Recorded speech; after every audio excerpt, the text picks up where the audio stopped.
Hello, welcome to this very special flash fiction, which for the first time in my tenure as Right Club moderator is starting on time. All right. Welcome to our 17th annual Flash Fiction event. I'm Sam Hamilton and I'll be your host this evening. Flash Fiction is sponsored each year by the Hoover Public Library and the Right Club. Right Club is a library program where local authors get together twice a month to share their works in progress, get feedback and constructive criticism, and network with each other. I'm very excited to share that we will be doing another anthology project this year. If you'd like to sign up for our newsletter to keep up with our events and the upcoming project, you can send a message through the Contact Us button on the library's website. If you're interested in getting your own copy of our anthology, it is available on Amazon. It's also available for checkout as an ebook through the library's digital services, Libby, and Hoopla, and we also have physical copies circulating within the county too. So if you haven't checked those out yet, please do. They feature like 21 of our talented authors, and it's a very special thing that we did together. As a moderator of this group, I'm very proud to share the talents and hard work of a few of our writers here with you today. We ask that out of respect for these fine folks, you please take a moment to go ahead and silence your cell phones.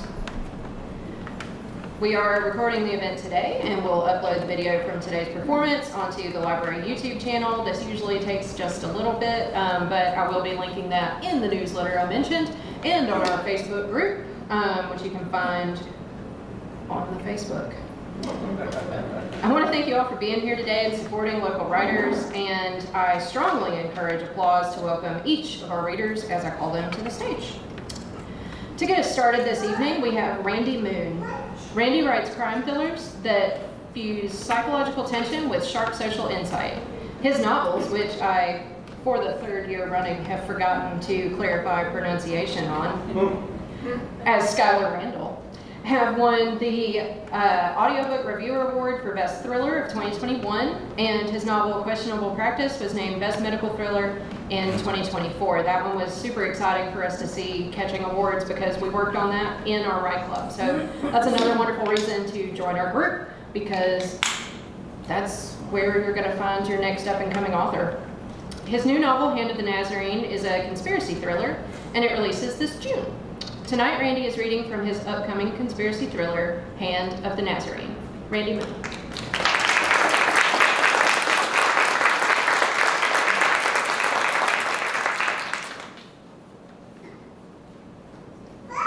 Hand of the Nazarene, Chapter 1, The Wrong Question. Fifth Avenue moved like it always did, indifferent, relentless, loud. Taxis humped at nothing. Tourists stop mid-sidewalk to photograph buildings they forget by dinner. A hot dog vendor worked his corner with the efficiency of a man who'd given up on surprise. Father Ryan Latham stood across from St. Patrick's Cathedral. The leather satchel hanging from his shoulder was like an anchor. He'd been standing there for 11 minutes. People flowed around him, a river parting for a stone. Nobody looked twice. In a city this size, a priest with a bag was just another body taking up space. Inside the satchel, wrapped in linen older than his grandfather, was something that shouldn't exist. Something his uncle died protecting. Something Ryan had stolen anyway. He watched the cathedral's spires cut into the winter sky. Gothic, immovable, built to make men feel small. It was working. Do you have any idea what you've done? His uncle's voice, the last thing he said before the stroke took him. Do you have any idea what you've stolen? Yes, he knew. A bus roared past, belching exhaust. The light changed. Ryan didn't move. Across the street, the bronze doors of the cathedral waited. They'd been waiting for 140 years. They could wait another minute. He adjusted the strap on his shoulder. The weight hadn't changed, but it felt heavier now, like gravity had opinions. His fingers found the small cross beneath his collar, a habit, a tail. Then he stepped off the curb. The doors were heavier than they looked. He had to lean into them. The sound they made, wood groaning, hinges singing, felt like a warning he should have heeded 6 months ago. Late afternoon light cut through the stained glass, throwing bruised reds and dull golds across the marble floor. The place was empty, too quiet for a city that never shut up. One man knelt near the altar. Ryan's footsteps echoed through the nave like an accusation. The satchel pressed against his ribs, wrapped, sealed, protected. The reason he hadn't slept in 3 days. The cardinal stirred and rose slowly, his hands gripping the kneeler like it might slip away from him. When he turned, the light split his face in two. One half washed in crimson, the other sunk in shadow. Cardinal Morrison, Ryan said. His voice didn't betray him, but it came close. May I have a moment? The old man steadied him with eyes that had seen confessions, betrayals, and slow decay of certainty. Pale blue, still sharp. Of course, Ryan, the cardinal said. Not Father Latham, just Ryan. A reminder or a warning? Sit with me. They took the seats in the choir stalls. Their voices dropped automatically, as if the building itself demanded secrecy. Ryan folded his hands together. He practiced this conversation a dozen times. None of it mattered now. Cardinal, he began, you know the passage from John, the woman caught in adultery? The cardinal nodded. Chapter 8. Let him who is without sin cast the first stone. Yes, Ryan leaned forward. Did you know that story didn't appear in the earliest manuscripts? That many scholars believe it was added centuries later? I'm aware, the cardinal said evenly. What is your point? Ryan inhaled incense and dust and old stone. This was it. I've been studying that passage closely, he said, and I keep coming back to the same question. He met the cardinal's eyes. If there were a way, just a way, to know what actually happened that day, what Christ wrote on the ground, would you want to know? The silence that followed wasn't empty, it was heavy, pressurized. Outside, Fifth Avenue carried on, horns, voices, life refusing to pause for theology. The cardinal didn't answer right away. He didn't smile, he didn't deflect. He simply stared. And in that stare, Ryan felt it. That cold recognition that told him he stepped onto ground already mapped. The old man's jaws tightened. One finger tapped the armrest once, then stopped. When he finally spoke, his voice was gentle, too gentle. Son, he said, our world is built on uncertain fate, on doubt, on stories we tell ourselves so we can sleep at night. He leaned closer. If there were evidence, real evidence of what was written on the ground that day, he paused, choosing each word like it could draw blood. It wouldn't just disrupt religion. Ryan paused. Ryan's pulse thudded in his ears. It would break it. The words settled in the cathedral like dust after a collapse. Ryan waited for the obvious question. Why are you asking? What do you know? What have you found? It never came. The cardinal stood, his movements final. His scarlet robe whispered against the marble. Is that all, Father? He asked softly. Yes, Ryan said, though it wasn't true. The cardinal walked toward the sacristy. The heavy oak doors opened, then closed. The sound echoed like a verdict. Ryan stayed seated, staring at the crucifix above the altar. Christ hung there in bronze agony, eyes lifted, mouth silent.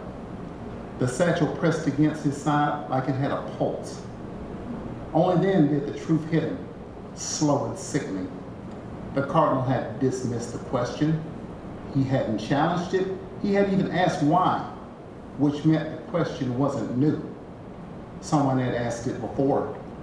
Someone had gone looking. Ryan wondered what had happened to them.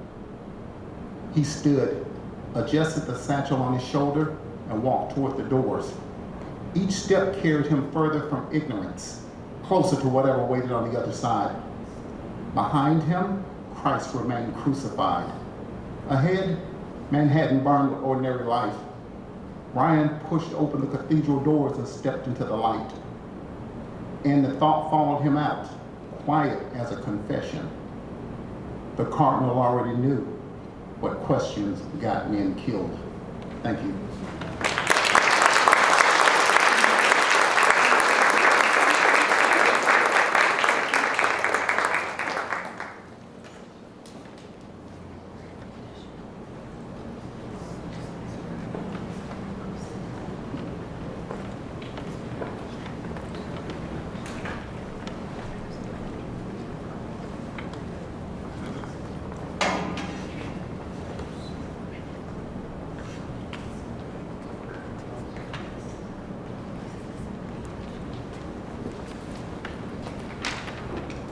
Our next writer this evening is Catherine Walcott.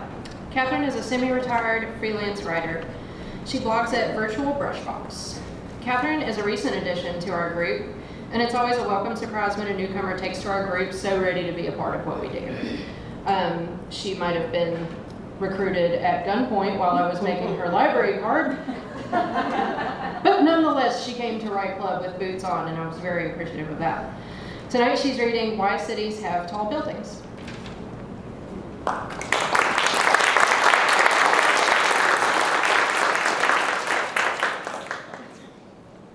Why cities have tall buildings.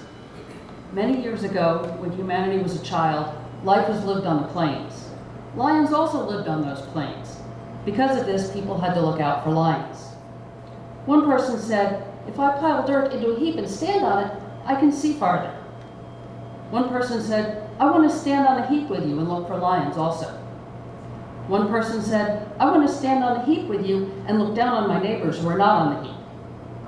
One person said, "If I pile this rock on top of that rock, I can build a higher heap."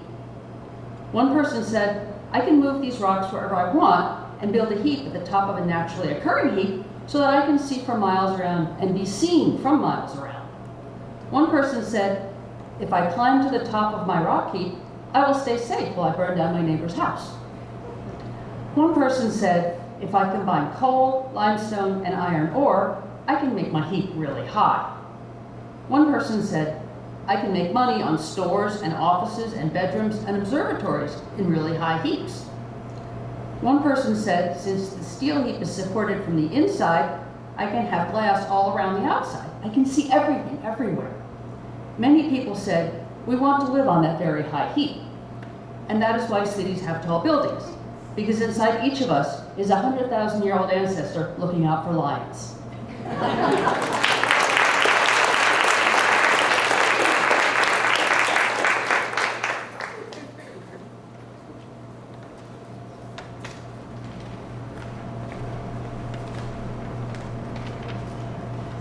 W.B. Henley released his debut novel, Inescapable, in 2023, available here at the vending tables. It won Best Southern Gothic Novel of the Year at the Killer Nashville International Writers Conference.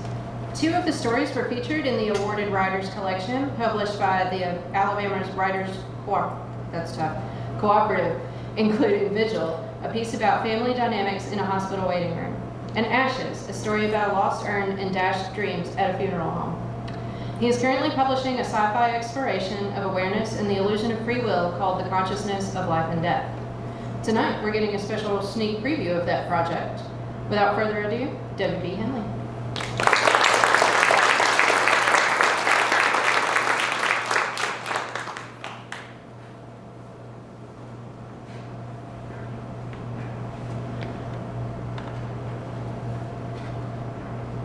So this novel arose from a remarkable series of interviews that I did in 2024. A book by a prominent neuroscientist that just made a splash in the worlds of science and philosophy, and his conclusion was stark. We humans have no free choice in what we do. Our future is simply the product of our genes, our environment, and the often random events of the moment. So I asked people about that. 21 insightful people of all types of backgrounds, young and old, white and black, native born and immigrant, Christian and Jew, Hindu and Muslim, agnostic and atheist. People like you. Not a single person denied their agency. But surprisingly, quite a few recognize that perhaps our freedom is more limited than we might like. Just maybe we don't have as much control as we like to think we do. Imagine what the future might be if we could not choose where to take it. Would the inexorable accumulation of knowledge lead us to paradise or to disaster, to total enlightenment or to a world gone mad? As far as we know, we humans are unique. Only we have the consciousness of life and death. But with that, possibly, the chance for a little freedom to choose. Now what do we do with it? Prologue, A Winter Deep. I was never a child that said, I'm going to be a ballerina, or I'm going to be a firefighter. When I was 5, I was going to find a unicorn and roll up in the middle of the war zone and say, look, there's a unicorn. And then everybody would go, there is magic in the world. A.F. Palestinian Orthodox Christian, the Poliai interviews. The little gathering didn't look like a funeral to any humans who may have spied it, though none did. It didn't appear special or even appropriate. Just a small rubble-filled yard behind a derelict red brick house, one of many crumbling among the rows of pockmarked streets and broken trees. 3 tattered figures stood over a pile of rock and clay hardly distinguishable from any other mound of debris behind any other house. But a funeral it was. On top of the mound stood a small one-man boulder, chipped flat on one side with a name carved deep enough to bear testament to passing wayfarers, though few likely would. Saori Kobayashi, it proclaimed. Underneath, an inscription in small but clear letters promised, no more hiding. The largest of the group, a broad man with thick arms, wore his black hair long. His tangled curls framed a smooth, unblemished face and cast shadows over his piercing green eyes. A ragged leather tunic was tied at his throat to ward away the biting wind.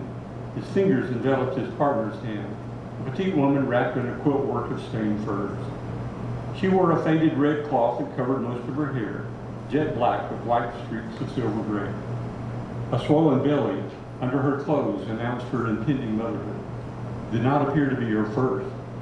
A slender figure, lost in a heavy blanket and a wool scarf pressed against her side, and rested his head, on her shoulder like a child. After a long silence, the woman dropped a single dried flower on the mound and bowed deeply. The other 2 bowed beside her until the man held out his hand, and together, the little family disappeared into the small brick house. In minutes, a torrent of smoke issued from its chimney, and before long, the sky grew dark and only a few rising embers evidenced that anyone was around anywhere. Not far away, a howl rose from the low hills around it. Inside, the aroma of a simmering stew filled the cramped room. The man dipped extra large servings from the pot dangling over the hearth and handed them to his companions. Then he, with a smaller portion, settled beside them on the worn furs piled over patches of linoleum. Without his heavy blanket, the thin one did not appear to be a child at all. His neck bent over stooped shoulders, his sallow skin sagged in folds, his hair hung in limp gray. His features all spoke of age, except for the eyes, intense and questioning, bright and fierce. Look deep into his eyes, and one would not see a man diminished, but rather a man just begun. The large one spoke first, looking straight into those eyes, directly, so as to avoid seeing his child's curse. Son, he said, you loved your grandmother. We know you miss her. We know you miss her. We all do. Kiyoshi dropped his head. She's better off, he said. She was too old to live like this. Father laid a hand on his son's narrow shoulder. But we can't remember the good things. It's okay to tell stories about it. Nobody told stories like she could, said Kiyoshi. Yeah, nobody. God, I miss those stories of the father. Everything I know, I learned from her. At least everything that made me human. The woman shot him a worried look. Mama Taro, I like that one best, said Kiyoshi. Lots of monsters, and the boy is the hero. Yes, agreed the man, so I already got that from Masaru, your great-great-grandfather. He heard it before the Second World War. That was what, over 130 years ago? He said kids really needed heroes back then. No different than today, said Kiyoshi. The man plucked a thick bone from his bowl and handed it to Kiyoshi, who accepted it with a short bow and sucked on the marrow from the broken end. Yep, same as now, noted the father, and a wide grin broke across his face. He jumped to his feet, paced around the room, acting out the story of the baby found inside a giant peach, the baby who grew to become a hero and saved the people from the treasure-stealing monsters. A good hero needs an army, shouted Kiyoshi. Yes, said the father. So he marched to the edge of their small circle of light, where he rounded up a pretend army of 1 dog and 1 monkey and 1 pheasant.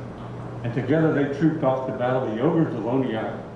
Evil ogres, emphasized the father, because every good story needs scary monsters. And then he sailed the treacherous sea to reach the ogre's island, and he swayed, and he rocked in his make-believe boat, and got seasick and almost, not quite, threw up on Kiyoshi.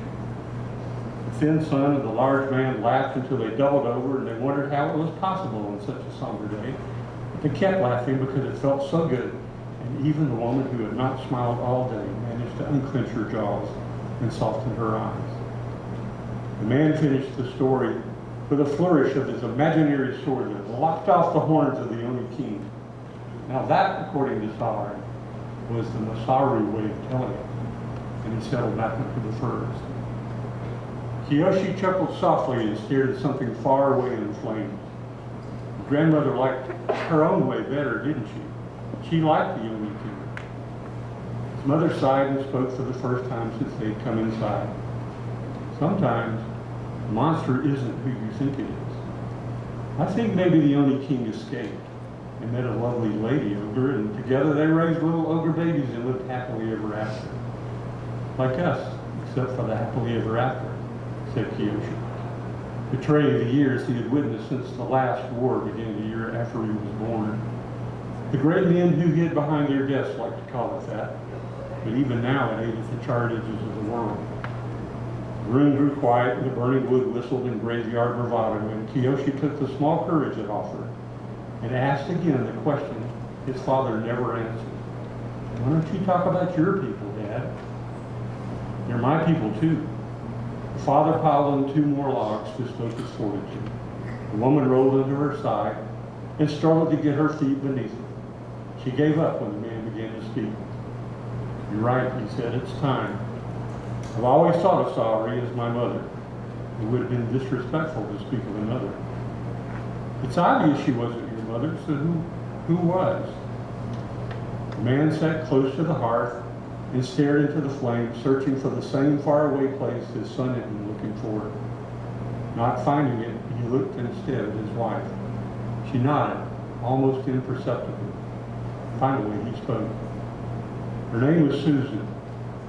I was too young to remember her, at least as a mother. She conceived me. She brought me into the world. I am profoundly grateful. I cannot call her mother, but she was the beginning. And this, he said as he swept his arms wide to include the entire crumbled world around him, all of this is her child.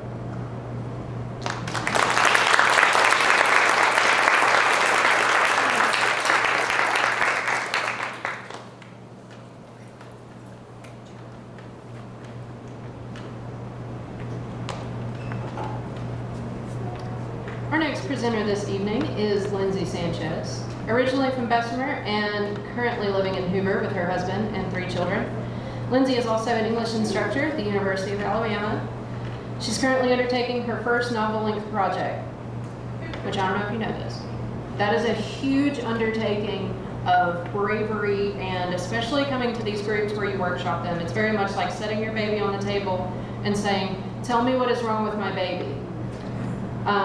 So the bravery that people have of like working on these huge labor of loves and then coming to Write Club and these different opportunities to read and stuff, and it's a very nerve-wracking thing for me. It's a nerve-wracking thing for everybody who's reading in this room. So it's super important that when we have these people working on these first projects that we have this community that we've built. And so it's been very special to my heart to have so many of y'all come out with your first novels in this group. And if you're working on your first novel, come check out Write Club. We meet twice a month. Anyway, now that Lindsay needed all of that to make her extra nervy, this exciting time in her writing journey, tonight she's sharing a story entitled Self-Checkout.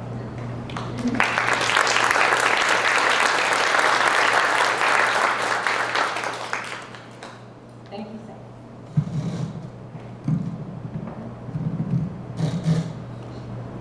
Thank you, Sam.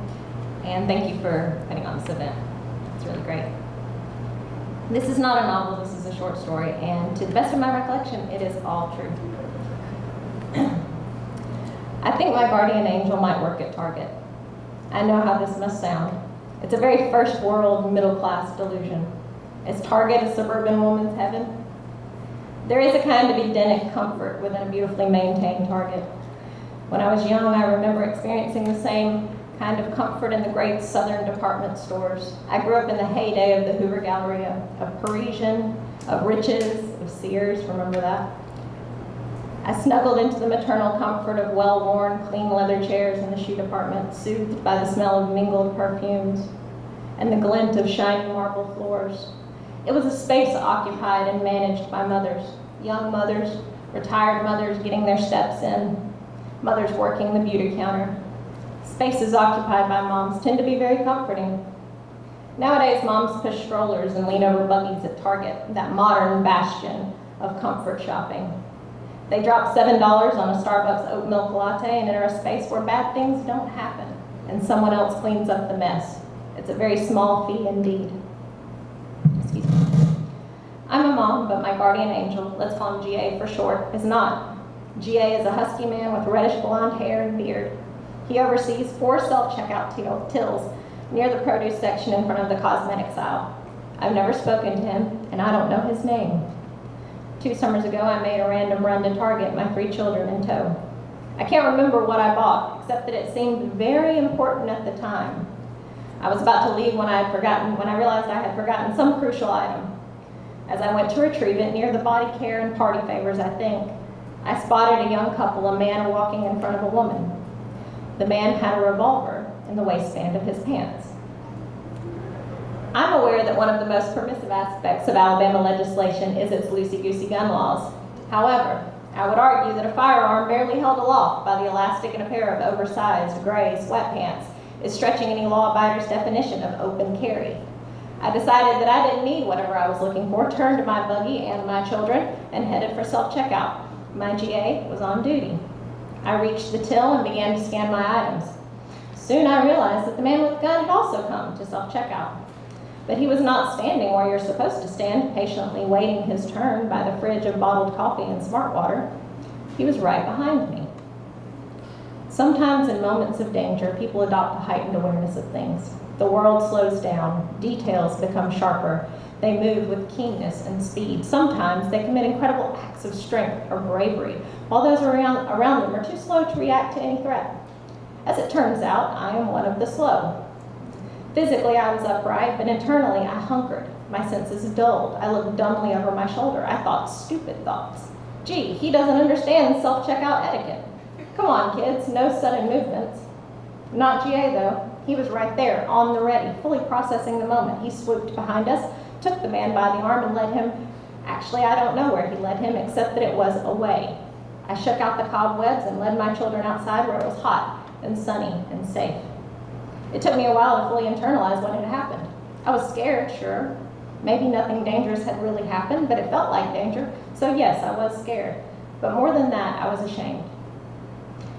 In Australia, there is a small, precious-looking marsupial called a quokka. Quokka mothers, when threatened, will sometimes drop their babies in front of foxes and venomous tiger snakes. That was me, I thought. I was basically a quokka. I hadn't exactly tossed my children into the jaws of certain death, but I was tootling straight through it, and them behind me, all vulnerable and exposed. I had done nothing to protect them. It was a long time before I felt comfortable going back to that Target, and no wonder. I had found a snake in my Eden. Although I was sure the snake was gone now. Eden was gone too. I wonder if it was ever there to begin with. In 2020, there was a shooting at the Hoover Galleria, outside those same department stores where I had found childhood comfort. A boy was killed. He was the same age my middle child is now. This is the point where it becomes painfully obvious that there were never any bastions. There are no sunlit gardens of eternal safety. They were just stores, just rows of stores all along. Danger without and danger within. Recently, I saw GA out in the wild at a pizza place, I believe. As we passed each other, he gave me a nod and the briefest of smiles. I don't think he recognized me. I was with my family and he was with his. Based on this brief interaction, I am led to believe that he is in fact not an angel. He is just a person. I was lucky, not blessed. Bad things happen all the time. But maybe in this twisted world, there's room for two realities. Perhaps occasionally, guardian angels are something like sleeper agents. They're born and live normal lives, and they meet someone and get married and have children. They eat pizza and work at Target. Then one day, when presented with a very particular scenario, some celestial training is activated. Fluorescent lights glint on a shiny metal gun, a waistband stretches, a till beeps, the world slows down. The day is saved not in a plume of smoke and glory, but with a gentle hand and a little luck. When I did return to Target, GA was still there. He is still there. It's been so long since it happened. I haven't yet plucked up the courage to say, hey, do you remember that time? Maybe this week I will.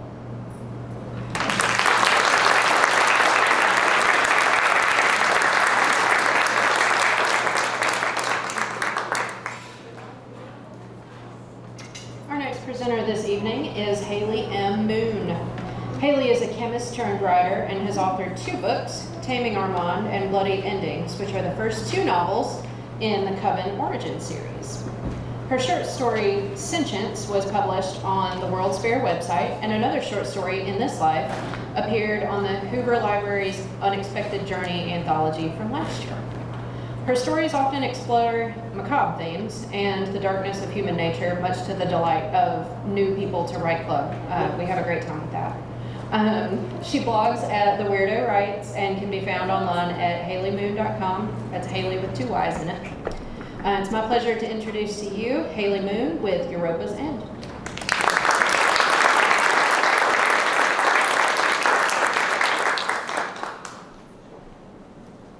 We have to survive the mission first, I whispered absent-mindedly. Confused looks float between each crewman. Silence hung heavy, shrouding us. Sanchez was the first to break the tension.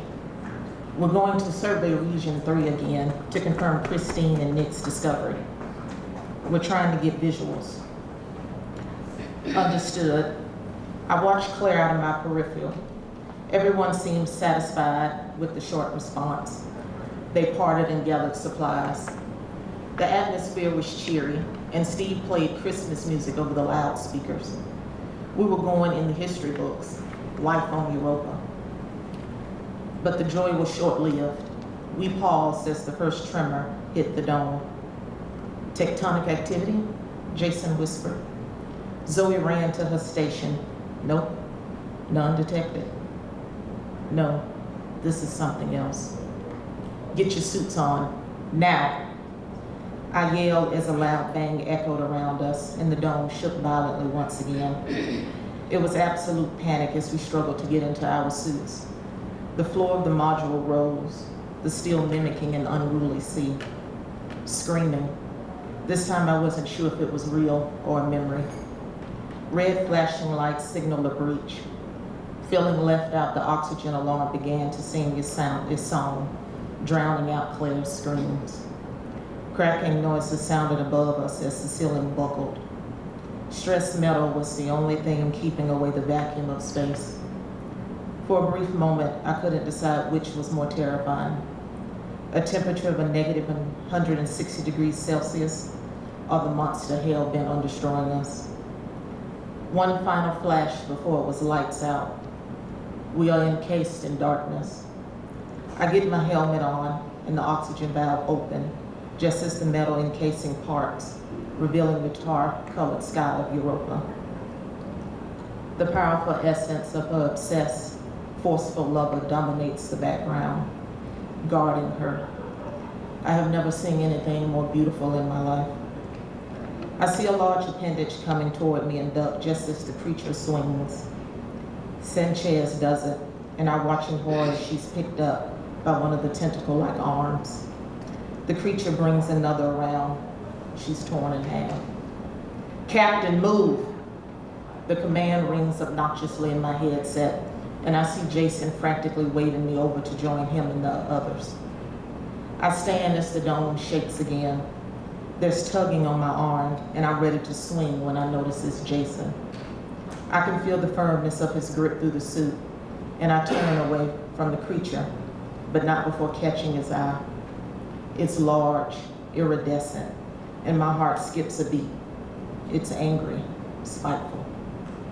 I'm pulled along until we reach the elevator. We make our way to one of the subsurface labs deep within the ice. Zoe confirms the oxygen levels before ripping off her helmet. Dark reddish bangs are plastered to her forehead as her bottom lip quivers uncontrollably. The others take deep breaths as the fish bowls come off. What was that? Christine is sobbing. It got Sanchez. I remove my helmet, sliding down the wall. Steve approaches. What was that? I don't register the question and continue to stare at the far wall. Captain, what was that? I look at him. I've never heard Steve raise his voice, ever. I trail off. I don't know what to say. And I told you so would be grossly inappropriate considering we lost a crew member. Claire speaks. Rich, is that what killed the Hermes crew? Her voice shakes. I nod slowly in the affirmative, unsure how, but in my gut I know that it is the shadow. But how did it get here? That is how it happened. That thing came out of nowhere and ripped apart the module. I only got a glimpse of it, but it saw me too. I'm not sure how to continue. I sounded like a madman even to myself. Nick spoke next. How did you get away from it? I don't know, luck, I guess. I shrugged. He nodded, but his eyes gave him away. He didn't believe it, but he understood enough not to say it aloud. I remained silent, hesitant to admit escape was only possible because Andrew had stayed behind, sacrificing himself so that I could get into the evacuation pod. During the hearing, I hadn't mentioned it. I hadn't mentioned he distracted the creature, giving me enough time to leave. It should have been me. I owed him my life. How do we get to the pods? Zoe asked. I could feel her eyes boring into me from above. I got a handle on my nerves and stood. Before I could respond, there was more shaking, followed by a thud. It was coming for us. Get your helmets on, Claire shouted. The level was beginning to collapse around us. We need to get back to the upper level before we were crushed by half a mile of ice. We moved toward the emergency evacuation chute just as the floor started to crumble. I managed to grab Christine, pushing her forward into the arms of Jason, who threw her onto the ladder. I frantically reached for Claire, grabbing the sleeve of her suit. I couldn't hold her as the monster pulled her into the icy depths. For a second time, her voice bounced off the glass of my helmet. I had to leave her, just like Helen. There was no way I could turn back. The ladder rocked back and forth as we climbed. We barely made it to the upper level, crawling out of the chute just as a large arm engulfed Nick, snatching him from the platform before he could stand upright. The five of us watched in horror. Our feet moved of their own accord. I hear the snap.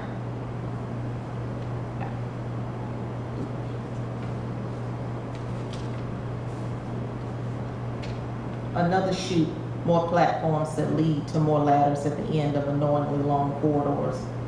There was more shaking and screaming.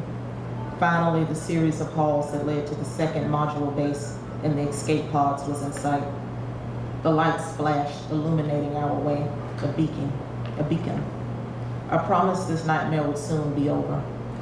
We moved as a unit, but that wasn't enough as the creature came through the wall, pulling Jason through the jagged hole. His bulky frame struggled to fit through the narrow opening cleanly. As suit and flesh peeled from the uneven steel, he was decapitated by a return pipe. "Faster!" I screamed, crashing into Steve as he slowed, his hand pressed to his chest. "I can't breathe." He breathed out. My chest, my heart, I can't breathe." He spoke between gasps of air. I grabbed him. He pushed me away. "Go," he hissed, pleading. His eyes were bloodshot red. He was struggling. I knew he wouldn't make it. I nodded at him in turn, running at full speed to catch up with the others. Steve turned in time to witness the bioluminescent arm come down on top of him. Only the bloody steel floor and a mangled suit indicated someone had once stood there. We reached the decontamination chamber. Zoe is the first one to the control panel, and as she frantically keyed in the override code, loud creaking caused us to pause. Christine's eyes were wide with fear, and Zoe was pale, her hand shaking above the number 3. I point toward the doors and motion for them to move quietly. Zoe slowly turns and takes a step. A sudden explosion of reinforced steel and her leg is engulfed. As she is pulled down, her body contorts at a weird angle. I hear the snap of her spine through my headset. Christine heard it too. I can tell by the way her hands fly to the sides of her helmet and her eyes snap shut. We don't have much time. I grab her arm, pulling, pushing her forward to the hall starts to collapse. Pushing her forward as the hall starts to collapse. The rings of Jupiter peek through, bulged and ripped steel. I see the encased axe up ahead and run into it, using my body weight to smash the glass. I grab it, spinning around with it high over my head before bringing it down on the creature's limb. It disappears into the depth. The flesh wound has only brought us 60 seconds at most, but it's enough time to push Christine into the loading bay of the pod. She falls onto it hard. I don't care if she's bruised. I grab the flamethrower from the weapons cabinet and the small cart of O2 tanks. "What are you doing?" She cries out, placing both hands on my arm. She's pulling me and I push her hard, causing her to stumble. "I have to stop this thing. It killed my crew on Mars. I won't let it win. Not here. Go!" "How's that possible?" "I don't know, but something doesn't want us out here." I grab her by both shoulders, shaking her hard. "Listen, when you get back to Earth at the training facility in my locker 316, combination is 6422. You'll find a leather journal. It will tell you all you need to know about what happened with Hermes, but you have to tell them what happened here." "What?" More sobs, and I shake her again. "What did I just say? The locker, the combination? 316, 6422. Good. Now go." I grab her shoulders, giving them one final squeeze as I pick up the flamethrower and the handle of the cart. I left, heading in the direction toward the monster. Christine moved into the cockpit and quickly strapped herself into the chair. She flicked switches and keyed in the launch sequence, her shoulders tense. It wasn't until the boosters fired up that she remembered her lungs needed oxygen. Only once off the surface did she dare to look back at the rubble that had been her home for over 6 months. They were gone. Thank you.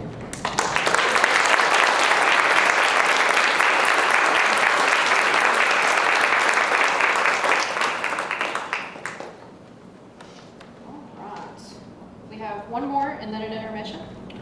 Our next presenter is Gray. Gray uses run-on sentences, Southern colloquialisms, and Oxford commas with a cheerful disregard for authority. Her work leans Southern Gothic, but softer around the edges. She's currently working out whether she really is too late or if she landed here right on time. Personally, I think any time is the right time to start writing and to start getting up on stage and sharing your art.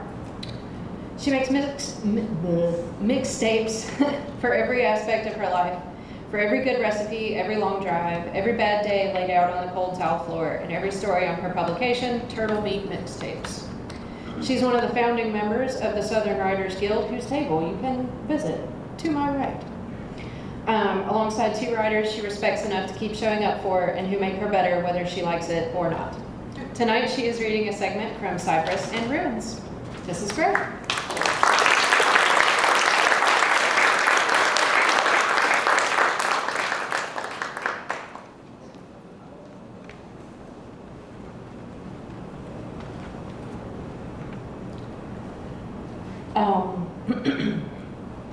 So I'm not the gray in this story, but she and I have cried a lot of the same tears.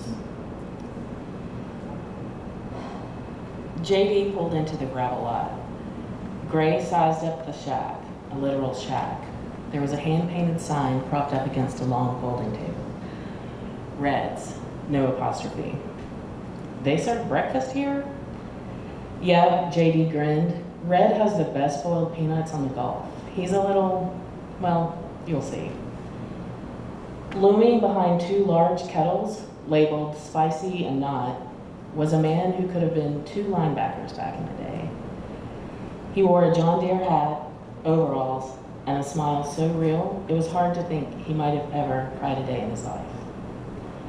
Red's glad to see you again, Sonny. See you brought someone with you this time. He nodded at JD while looking Gray over, like she had just passed some unspoken test. JD asked, "Peanuts ready this early?" Red's got some that's been percolating all night. Spicy or not? JD looked at Gray, eyebrow raised. He thumbed toward one of the kettles. It's early, should we go with not? JD, it's still last night. He snapped his fingers. True enough, spicy it is. Well, maybe we could do half and half? Red beamed at Gray. He touched his finger to his temple. Red likes how you hedge your bets, Missy. Then he ladled peanuts, slow and deliberate, into a jumbo cup. On the side, there was a strange note. No voodoo talk. Gray side-eyed JD. He just shrugged and winked.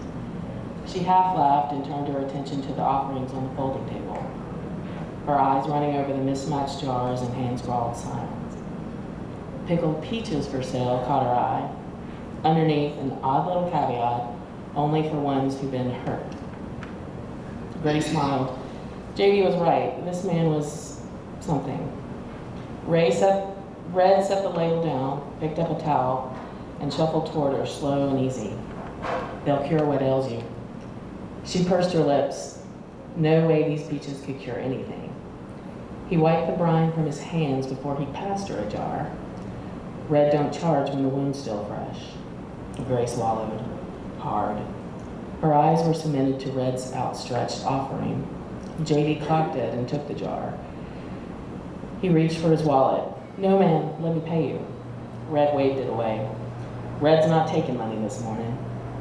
The two got back in the car in silence. JD smiled at Gray, hoping he could break the spell.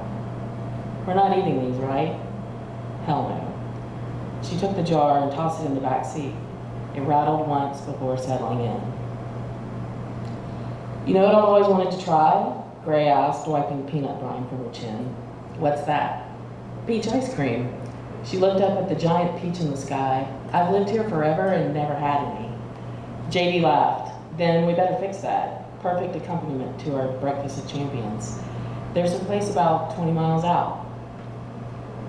Holy Water Cafe and Creamery was a low hut, painted sky blue, its name in cloud-like lettering, attached to a gas station that looked almost like a chapel. A hand in the window flipped the sign to open just as JD eased into a spot by the door. He strutted around to Gray's side and took her hand as she stepped out. Her stomach fluttered. Surely it was from the excitement of finally trying the southern treat. She didn't let go till they reached the counter. Morning. The woman behind the counter wore a pink Mickey Mouse t-shirt and a face shaped for holding a Virginia Slim. Her viceroy voice confirmed that's exactly what she did. Y'all look like a story I heard once. Oh, she stopped short. But I ain't at liberty to share. Y'all want ice cream? We don't want to ruin brunch. Gray said, checking her watch. JD winked. 1 cone, 2 spoons, peach, of course. With or without holy water?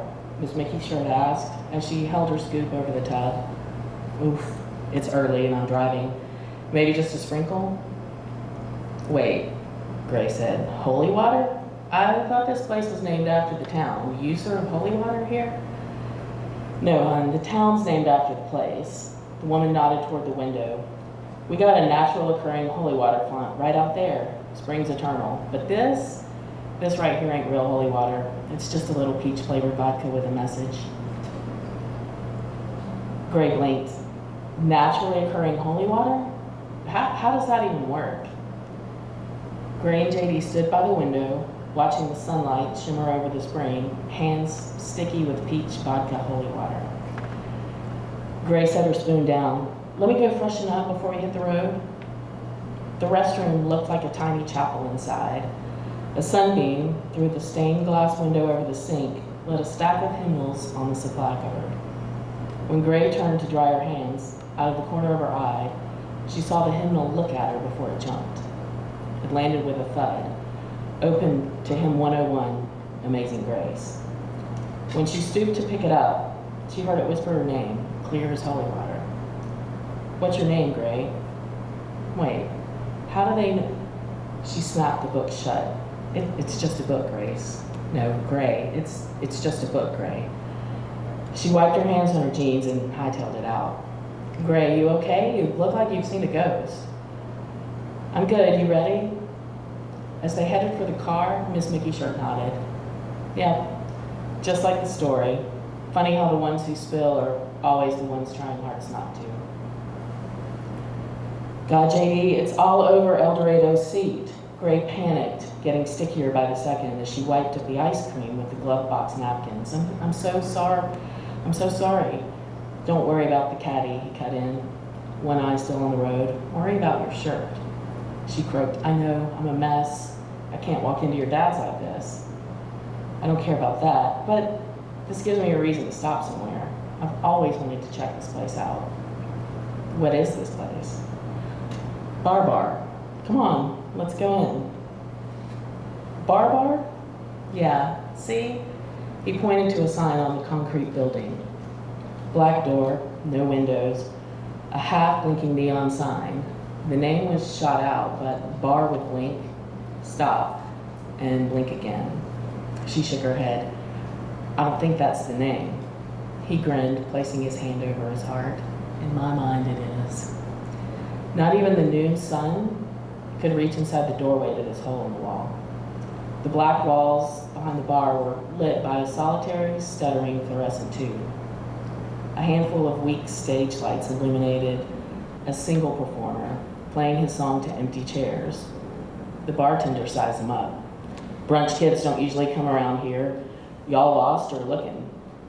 JD put his arm around Gray's shoulder as she moved closer. We're just headed back from the beach. Thought we might see if you had any souvenir t-shirts. Gray looked up and noticed the only t-shirt in the whole joint.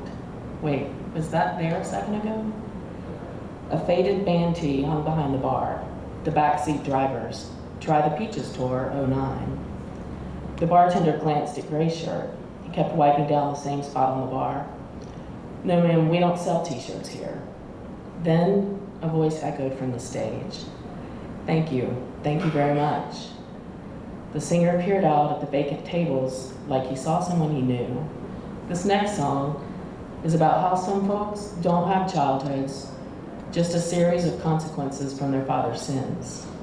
He pointed his guitar out at no one, but it landed squarely on JD. The singer smirked. Hope you like it. JD's arm dropped from around Gray's shoulder. Jaw clenched, he looked past her. You still want that t-shirt, Gray? She searched his face, then tugged on her shirt. No, I'm fine. It's not that bad. He nodded, turning toward the door. The neon sign hissed. One last time, then went dark. Thanks.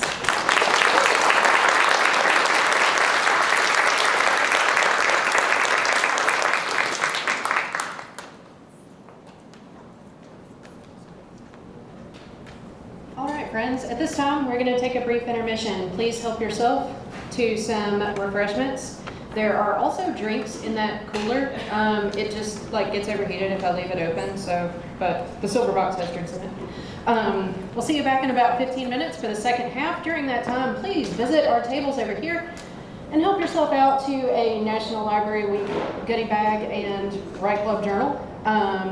The National Library Week was last week, but it's a celebration of libraries, librarians, and everyone else who makes this work. But the most important person is you, because with no community, libraries kind of, so please do help yourself to a bag, a book, interaction with an author, get them to sign your stuff, some pineapples, and closest restrooms are, if you go out this way and hang a left like you're leaving the library, but please don't leave the library. Through the first set of glass doors on the right, there are also family restrooms located in the children's department. Thanks, we'll see you in 15.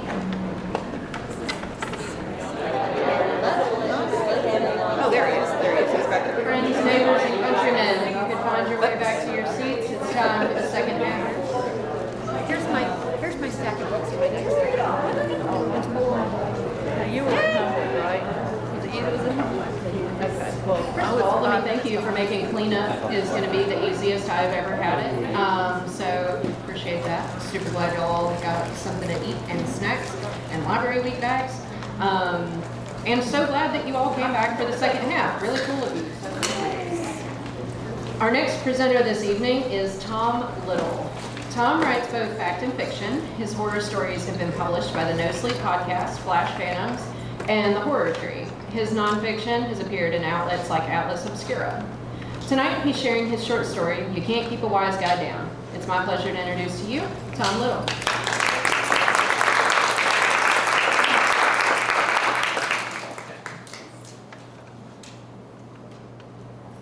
Killing Larry was the easy part. Nick and Rudy led him out to the woods, and Nick punched 6 holes in his belly with a silenced pistol. Nick would have grouped higher on the torso, but Larry was getting wise to him, and he had to act fast. Once Larry dropped, they got to work digging his first grave. 6 feet's gonna take all night, said Rudy, sweat already shining in the car's headlights. It's gotta be 6, spat Nick. If we go any higher, animals dig 'em up. Remember Frankie? Right over there. Coyotes made a buffet out of him. If that happens again, the boss will bury us out here. The land belonged to a senator, a friend of the boss. If that relationship ever soured, an anonymous tip would have authorities digging up bones all across the unattended acreage. Sometime after midnight, there was a fresh pit ready for Larry. Nick and Rudy took him by the limbs and heave-hoed him into the hole. The body landed with a wet, heavy thud, and the grave coughed up a cloud of dirt. Rudy bent over, hands on his knees. Can we wait a minute before we put the dirt on him, he asked. I just need to catch my breath. Fine, said Nick. He lit a cigarette and sat back on the car's hood. For a second, his leg cast a shadow against the trees, and the sight grazed a nerve, like the flick of a switchblade opening behind you. From the dark of the woods, something called out into the night with a sickening howl. The 2 men scanned the surrounding trees, then exchanged an uneasy glance. Don't take too long, said Nick. Something out there smells blood. They turned back to Larry to find him standing beside his own grave. His face was still locked in rictus agony, but the eyes had changed. A fog had rolled in between the world and Larry, and even with clouded pupils, there was an unmistakable intent, like a predator's gaze glowing from the brush. Rudy stammered, then grabbed Nick by the shoulder. You didn't kill him right. Of course I killed him. I shot him 6 times. Larry shambled towards Rudy, his limbs stiff and spasmic. Take the silencer off this time. Maybe that's the problem. The silence is not the problem, stupid. Nick snarled as he leveled his iron sights to Larry's head. He squeezed the trigger, and the hammer responded with a pitiful click. The cigarette fell from his lips as he froze in place. You didn't reload, shouted Rudy. He was dead. Why would I need to reload? Nick shoved a hand in his pocket for a spare magazine. He found it, but his watch snared in the lining of his pocket. Rudy watched his partner struggle with his trousers, then recoiled as Larry lurched towards him. He held an arm out to brace against the formerly dead man's chest. At arm's length, Larry struggled against rigor mortis to open his jaw, a guttural groan escaping through his teeth. Silver flashed in the headlights, and Rudy dug a stiletto deep into Larry's heart. The standing stiff gnashed his teeth and stumbled backward. On the ground, Larry's breath slowed until he was only a corpse again. Some steps away, Nick freed his hand from his pocket. "What was that?" "No clue," said Rudy. "Has anyone ever done that before?" "Lazarus, maybe." Nick fought a tremor while lighting a fresh cigarette. He must have been sturdier than we thought. A howl in the woods sent shivers through them both, too loud and too close. "Let's bury him quick," said Nick. "Take his arms and help me move him back to the hole. I'll get his legs." Rudy knelt by the corpse and studied the various wounds. "There's no way," he thought out loud. "Think he was running high on cocaine." "Coke wouldn't do that," said Nick. "Like in the movies, do enough cocaine and you won't feel a thing." Nick made a finger pistol and counted 6 shots against Larry's gut. "If you did enough coke to push through all that, you'd be dead anyway." Rudy shrugged. Being dead didn't stop Larry. He laughed without smiling. "Do you think we've ever buried someone alive?" A pale and bloody hand seized Rudy by the throat, and he fought for breath in Larry's death grip. The sudden animation jolted Nick, who stumbled back and tripped over the grave's dirt pile. Weak with fear, Rudy couldn't resist Larry's overpowering muscle, and the reinvigorated corpse pinned him by the pit. Larry reached a gnarled hand across his chest and wrenched the stiletto free. For a moment, Rudy thought he could hear Larry's heartbeat pound, manic and uneven. Maybe it was his own. Unable to move under Larry's weight, Rudy watched his own knife rise to kill him. Then he heard footsteps from out of sight, and a shovel swung through the air. Nick struck Rudy with the shovel blade, knocking the stiff on his back. As Rudy scrambled to his feet, Nick drove the shovel down into Larry's neck. The two were silent, save for gasps of air. Nick leaned against the shovel for some time, then he picked up Rudy's knife and tossed it to him. "Come on," he said. "Help me put him in the trunk." After they loaded the body, they climbed into the car and Nick drove deeper into the woods. Soon, trees parted and headlights reflected on the surface of a lake. Slowly, the wheels rolled onto a long pier. Rudy scanned radio stations to calm his nerves, and they caught the end of a public alert. "Shelter in place. If you're at home, stay home. Lock your doors and windows and do not open them for anyone. Do not let anyone in, even if you think you know them." Nick switched off the radio and shook his head. "There's so much violence in the city now." Then he stopped the car. "All right, let's ditch this body in the lake." Rudy grabbed a flashlight and met Nick behind the car. "If we open the trunk, he's gonna leap out like a jack-in-the-box." Nick shook his head. "We're not letting him out." He braced against the trunk. "It's in neutral. Let's push him in." It was a slow start, but board by board, Nick and Rudy pushed the car down the pier. The front tires went over the edge, and the hood of the car went down for a drink. The tail rose into the air, and Larry tumbled in the trunk. They both pretended not to hear his muffled groans, holding their breath until the entire car was underwater. Nick and Rudy stood on the pier and watched until the ripples faded and the moonlight was still across the surface. "It's a long walk back to town," said Nick. "Let's go." There's more to the story, but I'm going to leave it there.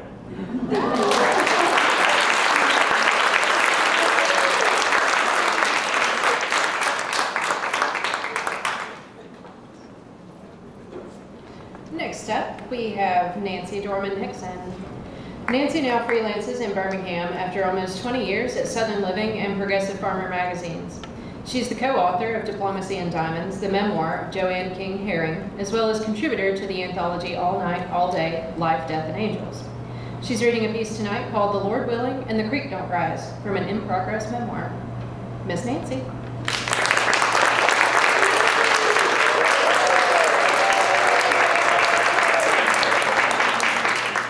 Thank you so much for being here. I appreciate it.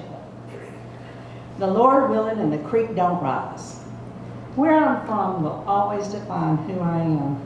That's true, even though I've traveled many countries. Yet my core identity, the real me, was first fired and forged in Mississippi. See you tomorrow.